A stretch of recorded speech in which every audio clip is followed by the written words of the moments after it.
Welcome to Golf Weekly. I'm your host, Daniel Cort, and joining me once again this week is one of our sponsorship partners, Skip James. Good to be here. Thank you, Skip. Good to have you. With the Westin Hilton Head Resort and Spa. I'm still working on saying that. Am I getting better? You're getting closer. I think by another couple of weeks we're going to have this down? All right. And representing, sitting in for Lisa Dahlstrom today, I have Ryan Thompson, who is the tournament chairman. The tournament sales director for the Heritage Collection. Tournament sales director with the Heritage Golf Collection. Yes. And today what we wanted to do was have what we call a little weekend review. And I think most of you know we featured in our first show 2 weeks back the exciting e-golf event, the Palmetto Hall Championship, which just finished its third season here on the island. Yep, it was the third year that we hosted their opening event at Palmetto Hall. And looking forward to it every year. Looking forward to having them back next year as well. And super. Well, speaking of that, why don't we start our weekend review in you sharing with us what you think some of the highlights were about the event. We had a kind of a thrilling finish, as I understand, and even with some trying weather conditions, sounds like we got through it okay. Yeah, definitely. We had a few weather scares. Definitely were able to. I actually got lucky with the weather, but it's a great event.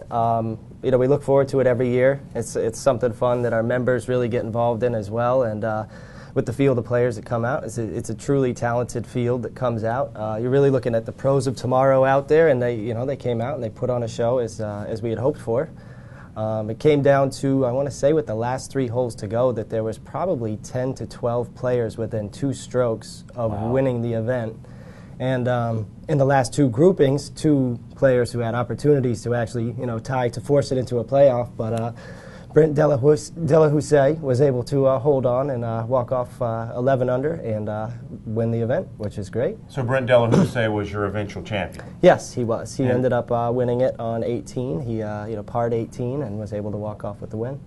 Exciting. Yeah. And I understand you had a nice gallery that showed up on Saturday to see the finish. We did. The weather I figured might scare some of the people away, but we actually ended up at 18. There was a good gallery there to watch the players come in and take their last stab at winning the event, which was good. Wonderful. Well, let's move on to Skip, because Skip, once again, I think for the 3rd year running, that's right, you were the title sponsor of this event. We love our position in this, and we hope to continue to help professional golf grow in Hilton Head Island. We hope to attract a nationwide tour event, hopefully, and just keep professional golf where it should be. I mean, this is one of the top golf destinations in the world, and we need to promote that any way we can.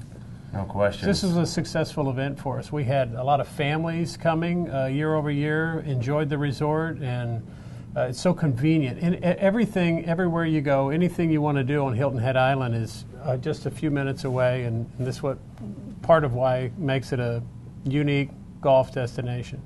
Well, it's very exciting, and actually in our next segment we have one of the participants that was in that tournament, Chris Epperson, who's a local boy, and has gone on to some really great and lofty things, especially most recently. I think he actually went to the final stage of Q School. We're going to have him on next.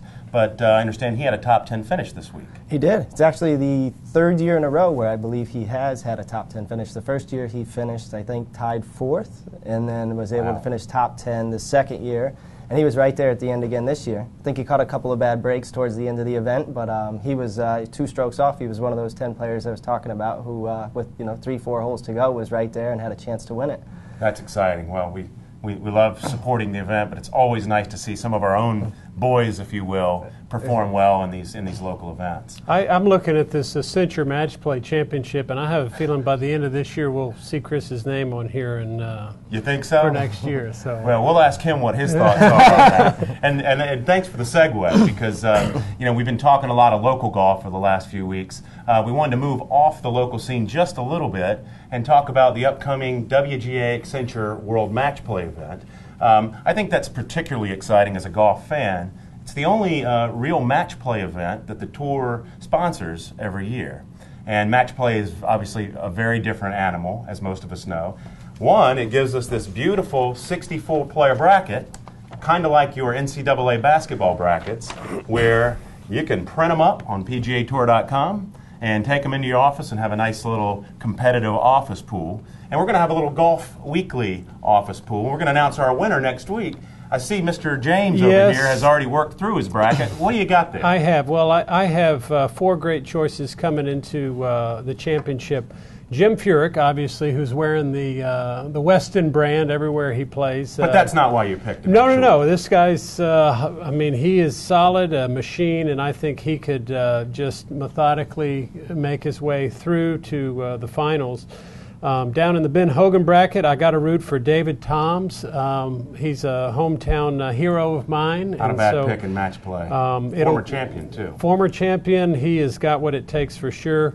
Moving on to the Gary Player bracket, I see Keegan going all the way there, facing up with Tiger, which will be interesting. And so I'll leave it right there. Maybe next program we'll talk about that. But Furyk, I see Furyk and Tiger in the finals. I can't say those are bad picks. It's very unpredictable. You heard it here first. Yeah, you did. I will say, even though the Tiger factor isn't what it once was, Tiger is 32-8 in the history of this event. That's an 80% winning percentage. I still think that's probably one of the last guys I would want to face in match play. I would agree with you, 100%. It's hard to ignore that. Yeah. Guys, great having you with us on this first segment. We've got to take a quick break here. When we come back, we're going to be joined by Chris Epperson, Nationwide and eGolf Tour member and local star.